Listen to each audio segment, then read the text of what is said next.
Hi everybody, it's Mrs. LeReche. I am the school counselor at Lakeview Elementary, and today I'm going to be reading When Santa Was a Baby by Linda Bailey and Genevieve Godbout. I hope you all enjoy the story, and all you Lakeview Owls out there, make sure that you click like, subscribe, follow this channel, and we want Lakeview Owls to be the champions. All right, when Santa was a baby.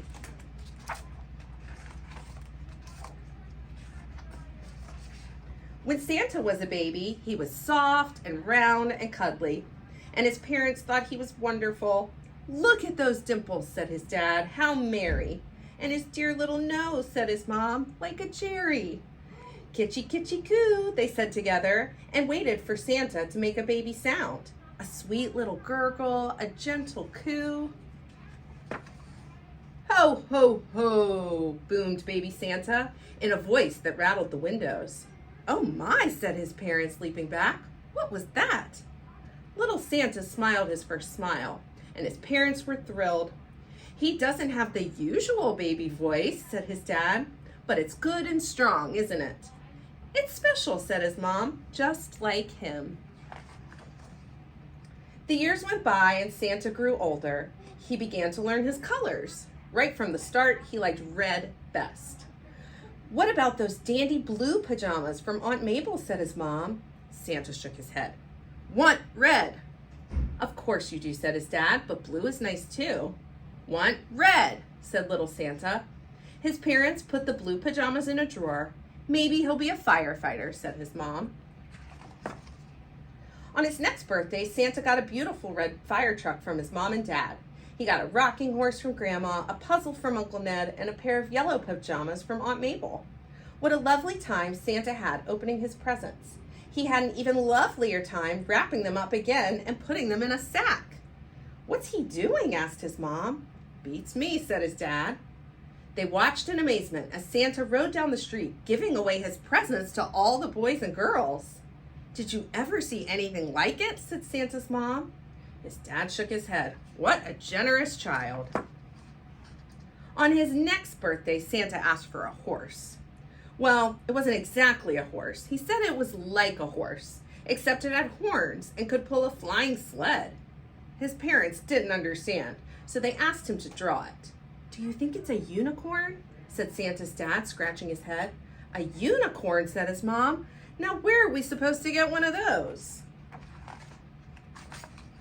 They got him a hamster instead. It was a female hamster, and soon it had 8 babies. When they grew big enough, Santa harnessed them with ribbons to a matchbox.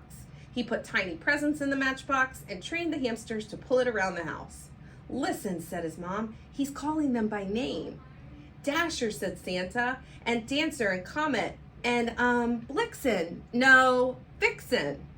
"Extraordinary," said Santa's dad. "He's so creative," said his mom. Santa was an unusual child in many ways. For one thing, he didn't like warm weather. When the other children were running around in the hot summer sun, little Santa stayed inside, waiting for the fridge door to open. "We can't keep it open all the time," said his mom. "Think of the electric bills." "You're right," sighed his dad, "but it makes him so happy." Santa also had an odd interest in chimneys. "What do you suppose he's looking at?" asked his dad. "His clothes are covered in ashes and soot." "We can wash them," said his mom. "Isn't it great that he's so curious? Maybe he'll be a scientist," Santa's dad said. Santa's best friend lived right next door. His name was Eldred. Eldred was smaller than Santa, but in other ways they were very much alike. They both enjoyed making things, especially toys. And Eldred loved green almost as much as Santa loved red. "What a jolly pair," said Santa's mom. "So nice to have a friend," said Santa's dad. As Santa got older, it became clear he'd inherited the family good looks. "Goodness," said Santa's mom, "just look at your bellies. They match." "Like 2 bowls full of jelly," said Santa's dad. "Ha, ha, ha."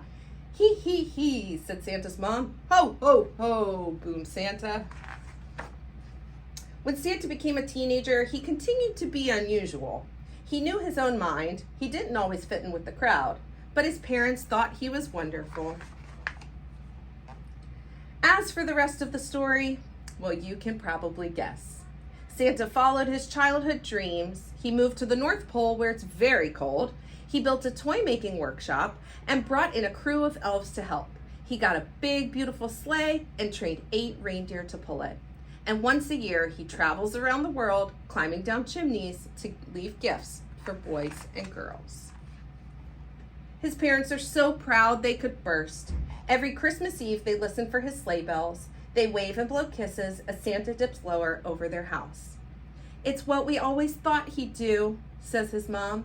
We knew it all the time, said his dad. And what do you think Santa says to that? Ho, ho, ho. To Santa, love, Mom, and Dad. The end.